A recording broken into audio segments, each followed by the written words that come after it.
If you want to get in shape and get your life, please check down below in the description box and go to ifyoucanmove.com and sign up for the October Trap and Tone Challenge to get your body in shape. You need this if you're trying to get on now, okay? If you're trying to get yourself together and feel good about your physicality, your strength, your endurance, and just about yourself all the ways around, please do yourself a favor and sign up for ifyoucanmove.com for the October challenge. Try it out, see how you like it.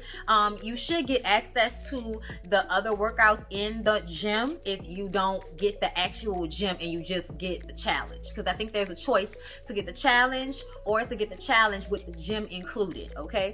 But either way, I mean, y'all see, if you don't see okay, Siobhan Boo, then I'm sorry for ya, but I'm getting my life, okay, to LASHAE. So y'all check that out, and please don't forget that the TLCT definitely helps with your progress. The NutriBurst really helps with your endurance and being able to be energetic throughout the day when you are doing multiple workouts, like, you know, I have been doing since I started working out with LASHAE, and I did the challenge, and now it's very difficult for me. Like, if I skip a day, I'm gonna work out three times the next day.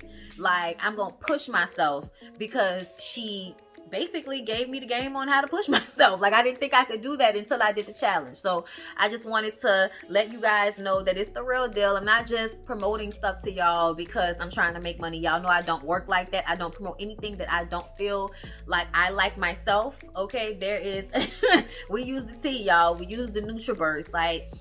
And, you know, obviously I've gotten my life to LASHAE. Look at the results. Like, I'm a whole size down. Like, I went from a large to a medium, sis. Like, I went from a 10-12 to like an 8-6. Okay, so get into it. And it's only been like a couple of months. So I love y'all. I appreciate everybody supporting the journey. And, you know, get you some. Hey everybody, what's up? It's your girl Bondy Blue, and I'm back for another Real Housewives of Potomac review. As I said in the previous video, I had surgery yesterday, so I'm still a little tired and a little drained, but I'm here because I don't have time to get too behind in my videos. Child, a mess. Real Housewives of Potomac, y'all, a mess. So the episode starts off with Candace recording her song to Chris. Y'all know the song she made and also performed at their reception. And, you know, I just didn't know how I felt about that performance. But hearing Candace in the studio, Candace has a really strong and good voice. She knows what she's doing with her voice, and you can hear that in the recording session with Chucky Thompson from Bad Boy Hitman, worked with Nas, Mary J. Blige, Faith Evans, TLC, like everybody, okay? So he actually reached out and reproduced the song, and I liked it. I thought it was really cute. I thought it was a bop. I was happy for her, and it just shows her being in a good place, you know, in a good space for herself, working on this song and being in the studio. We know that Candace wants to sing. I think it's so funny that Ashley thought she could sing. Just a little shade. Just a little shade. Chris comes in and they talk about how Monique acted on the trip. You know, how she pretended to be asleep when Candace was leaving. And I just don't believe she was pretending to be asleep. I don't.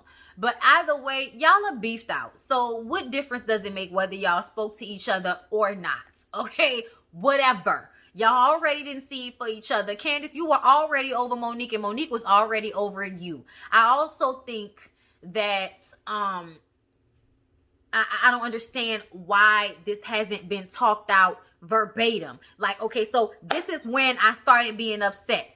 You rebuttal. Then you say when you started being upset. Then I say, oh, well, I didn't realize that. So then this happened. So da-da-da-da-da. Why can't we just have a conversation and talk about it? They're arguing about the fact that neither one of them want to have a conversation. You know, Monique is saying it's always on Candace's time. And Candace is saying that Monique never said she had an issue. Well, obviously there's an issue. Obviously there's an issue. I feel like it's both of them at the end of the day. I think it's both of them.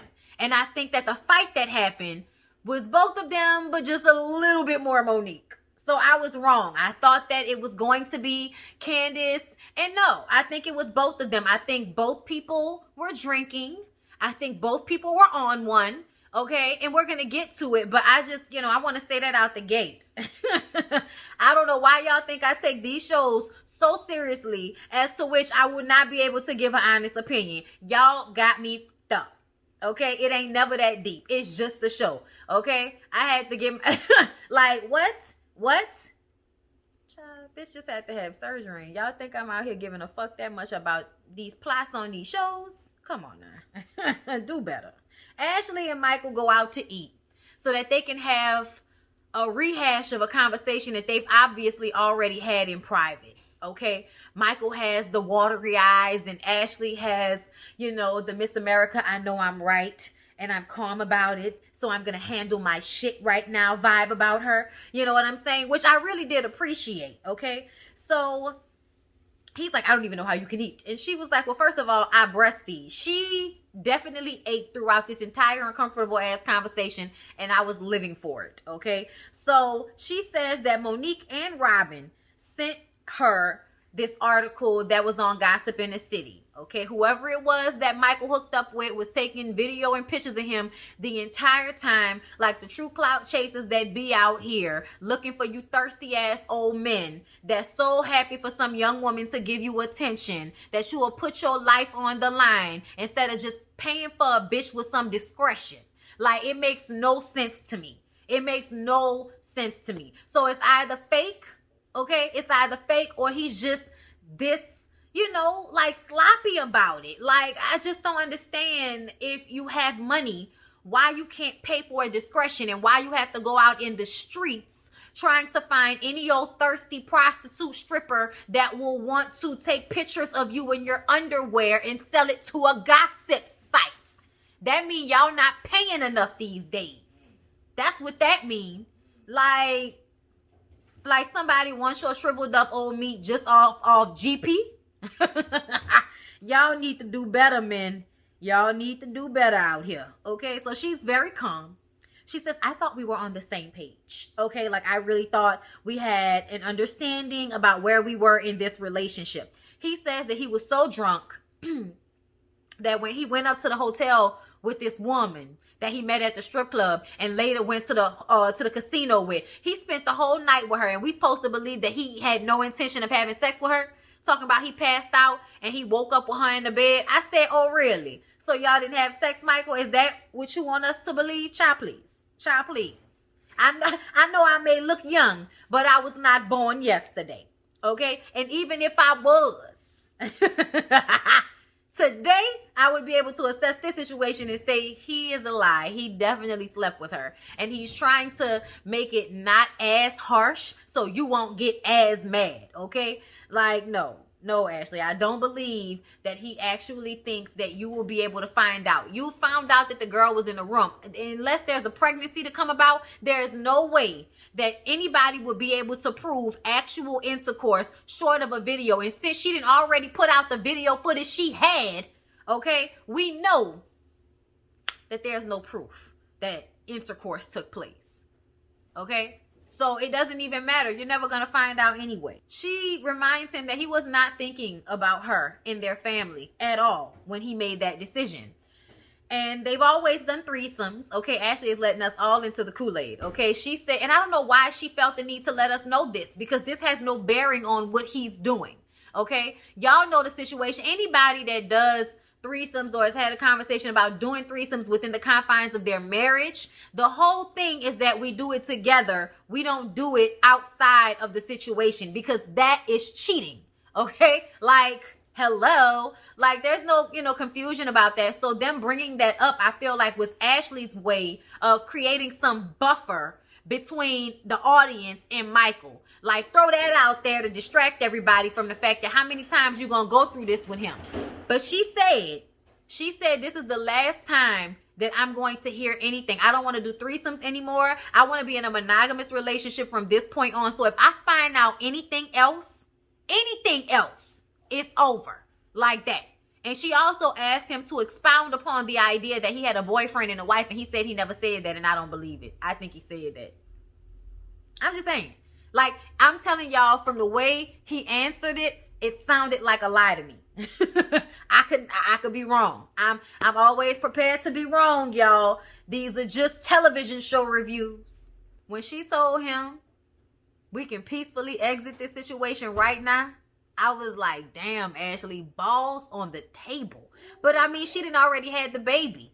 She done already had the baby, and she thinks she's pregnant with the second baby right now. Something tells me that at this moment, Ashley already thinks she's pregnant. And she probably was correct. He decides that he wants to cut taping, because he's given enough.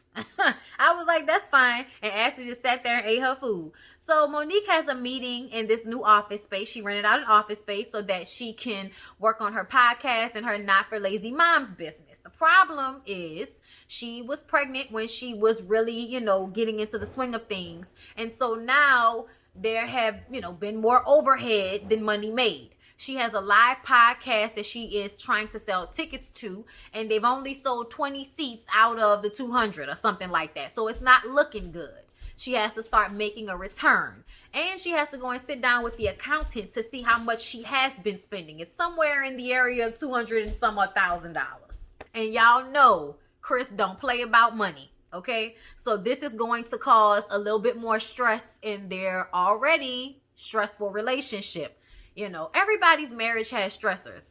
My marriage has stressors, okay? Like, I was about to punch him in the face, like, maybe an hour ago because he played too much, okay? Stressors. But, ultimately, I mean, look, I don't know what kind of marriage you have if y'all don't have, like, stressors. And obviously, her trying to, have her own, but, still be in a marriage with a man who very much takes care of everybody. You know what I'm saying? Like, it's a lot. I can understand how it can become a push and a pull sometimes. So, at the live podcast, Karen and Ray are going to come and give everybody the lowdown on being married for 100 years. And Candace and Chris are supposed to come and tell us about how it feels to be married and not have gone on a honeymoon. And I felt like that was shady, to be honest. Okay, and we all know that Chris and Candace are not going to that podcast. She just hasn't found that out yet. Giselle and Robin meet up at a furniture store so that she can buy more stuff to put in her home. She says she has great decor style, and I have yet to see it, but I'm excited for what the new house is going to look like once she's done with it, because I feel like it had good bones. It's good. I like the area. We're gonna see, because you still can't dress. The glasses, the pleather peplum, and the crossed rocker purse. Like, I don't know. Like, I feel like it's just together these pieces,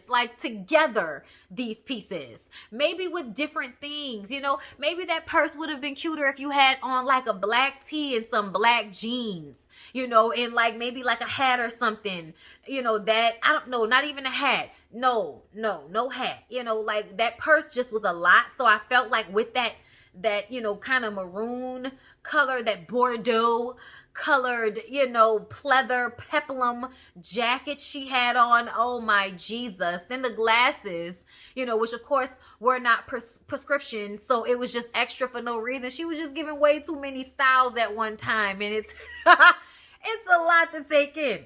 Then you got Robin over here, who is really coming into her style. Okay, because I feel like she was killing this whole episode, and really, throughout this season so far, Robin has been showing up cute. Okay, the short haircut is everything on Robin. I will say that again. But when she came in with that pretty sweater on with I think it was like butterflies and flowers, and I don't know what it was, but it was just like a very colorful, pretty sweater. And it was just, just a sweater and like some jeans and my cute little hair swoop to the side, bitch. Giving, not even trying hard. And Giselle is over here. Oh my God, Pebbles. Jeez Louise. But they talk about what happened once Giselle left the trip and how Monique and Candace continued to get into it over the fire pit. And we all know that it's underlying issues. It's not about the fire pit. I personally don't understand why the anger is only directed towards Candace at this point.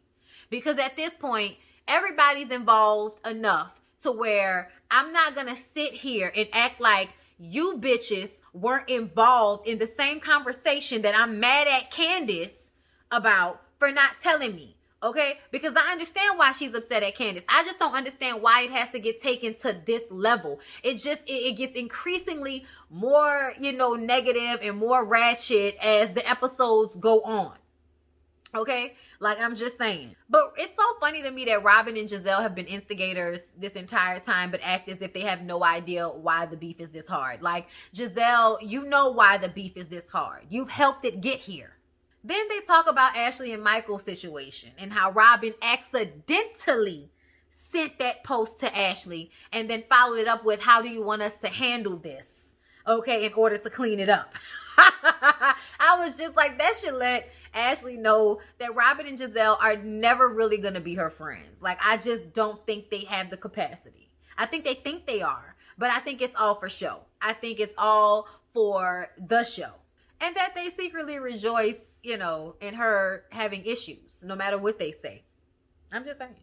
So then we see Wendy. Wendy is with her, you know, very beautifully chocolated husband. You know, he's just very nice looking.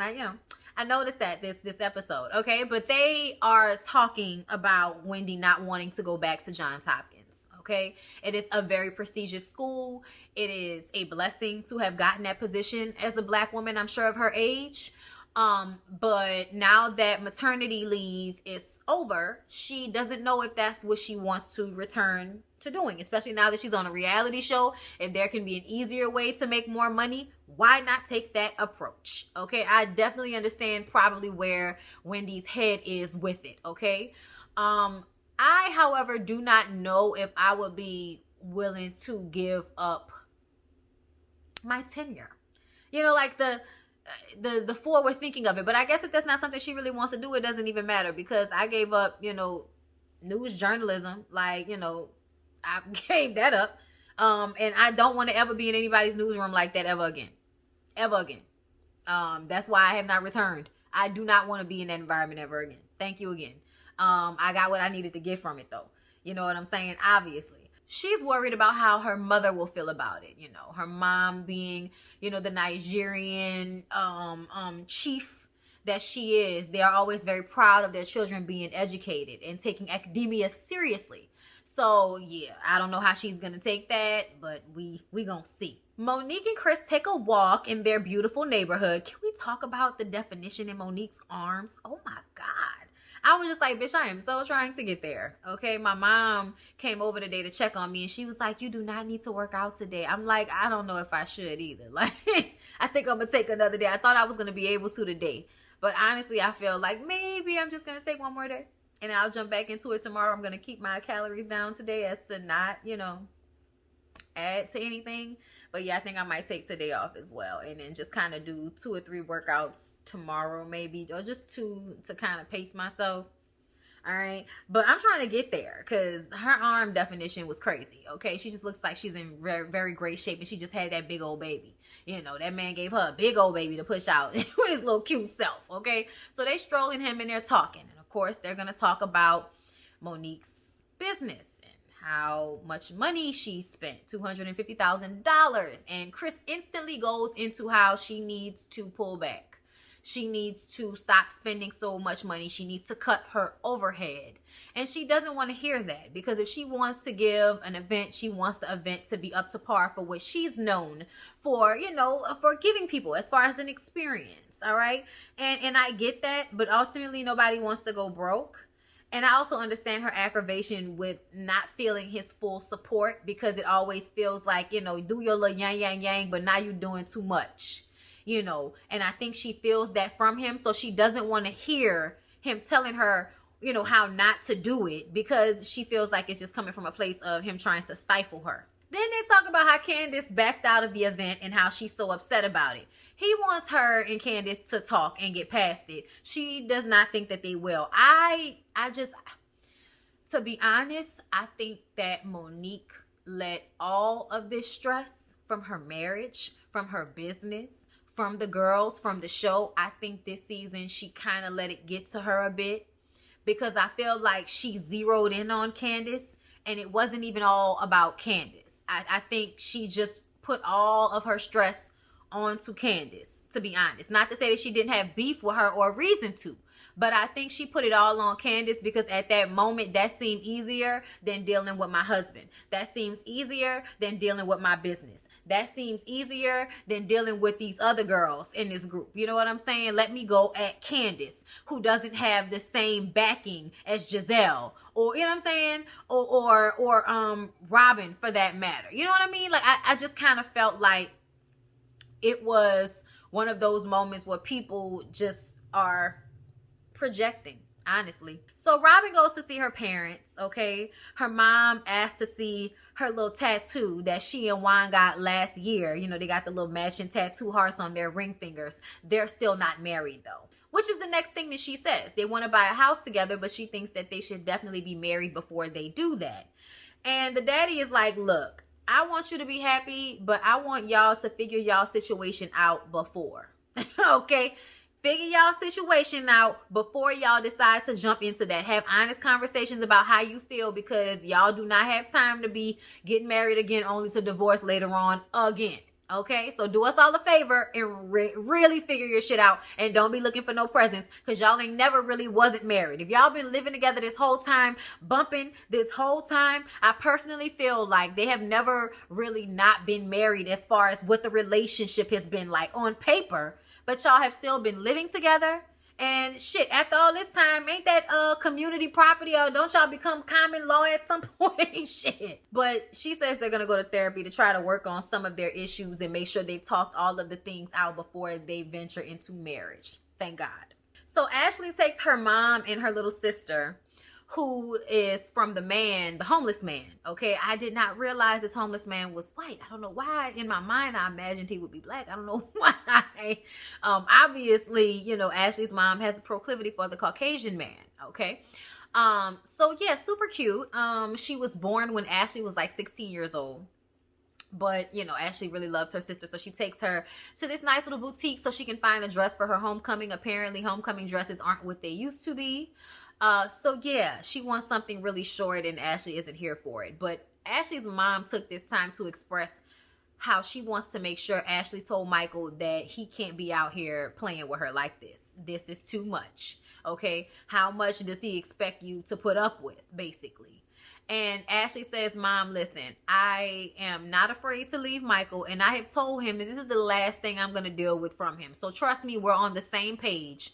I've got the baby. I can go now. So, you know, I let him know, you know. So Giselle, of course, this is Giselle's event. Giselle invites everybody to a wine tasting inside of a barn. And it actually was really dope. I liked it. I hope they had heating lamps. Everybody looked cold. You know, why are there no heating lamps? It should be warm inside of the barn. Okay, I'm just saying. But anyway, it looked like we about to drink this wine and warm the hell up. Okay, child. I don't know how long they had been drinking, but I feel like everybody was a little litty by the time we got to the altercation. But this is all for them to exalt Giselle for her literary award, you know, that they gave her over Eric Jerome Dickey. I haven't read it. I'm sure it's good though. You know, so everybody gets there and they're standing around and, you know, eating cheese. I'm like, where are the chairs? Okay, the place looked way more empty when they got there, but as time went on, it seemed as if people were actually sitting at tables around them. I was like, there are people here. Oh, okay, because it seemed like there wasn't no one there but them at first. Yeah, this was a little embarrassing, y'all. So Karen says, Giselle's hosting skills suck. We are standing around in a circle doing absolutely nothing. I just think she wants to talk about her literary award. I wish she would have just Skyped me. I could have saved the gas. Ashley then announces that she may be pregnant to everyone.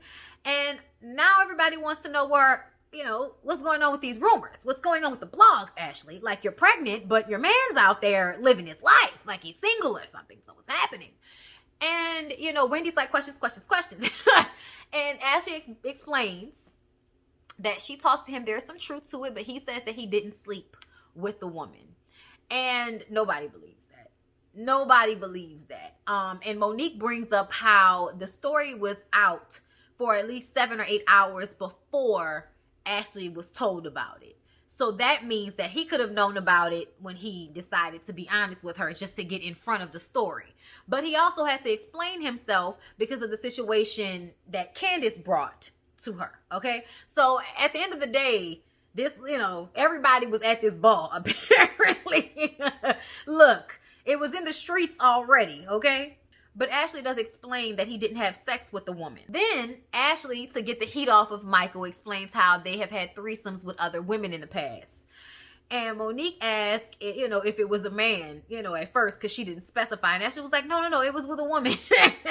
And then Ashley thanks them for not going in on her the way she went in on them in the past, and for being supportive, and about it. Candace says that she loves them. Everybody has been drinking at this point. We're being supportive of Ashley. It's a good moment. Why did it have to go here? Okay, because then they start to inquire about how Monique and Candace are doing. And Monique is like, we are where we are. And Candace is like, right, there were some cancellations. Okay, and I'm like, okay, so we're going there. And she starts beating on the glass. That's how you know she's been drinking. She's waving the knife around again, saying that she loves Monique even when she pretends to be asleep when she's leaving her house. And Monique says, girl, what are you talking about? I'm always woke. And she was like, well, you were asleep when I was leaving your house pretending to be asleep. She was like, why would I pretend to be asleep? She was like, that's because you ain't got no kids. You don't know what it is. She was like, don't mom shame me. She was like, how can I mom shame you when you're not a mom? I'm saying you don't understand that I was tired. And if I fell asleep, it's because I was tired, not because I didn't want to say bye to you. Okay, Giselle says obviously this issue is bigger than, some mom shaming and who was asleep when you left. Y'all had a real relationship, right, Monique? And Monique was like, no, it was a farce. Okay, it was a farce. At this point, Wendy has taken the knife away from Candace because she's still slinging it about. Candace is talking to Ashley, saying that it was never said to her what the issue was in the first place. So she doesn't understand why she has a problem with her. Ashley sneaks away. And this is when we get the flashback of Giselle and Ashley talking about how Candace reached out to Sharice in order to get back at Monique, okay? And then they start screaming and being loud, and Candace is like, she's like, yeah, keep spinning. When people just keep screaming stuff loud as hell, that was really aggravating me. That's how you know that they was drunk, okay? Then they put their hands in each other's face, and Monique flips Candace's hair twice. Flips her hair. I said, Monique, that was it right there. When you flipped her hair twice, and then Candace didn't want to fight because Candace is not a fighter, okay? Monique, on the other hand, well, child, that liquor and that, probably repressed emotions dealing with her husband, who she can't always curse out probably the way she wants to. Child. Yeah, Monique, you was wrong for putting your hands in that lady hair like that. I know y'all, I feel like both of y'all was reaching over the table with the hand movements at the end of the day. And if we both doing it, then it is what it is.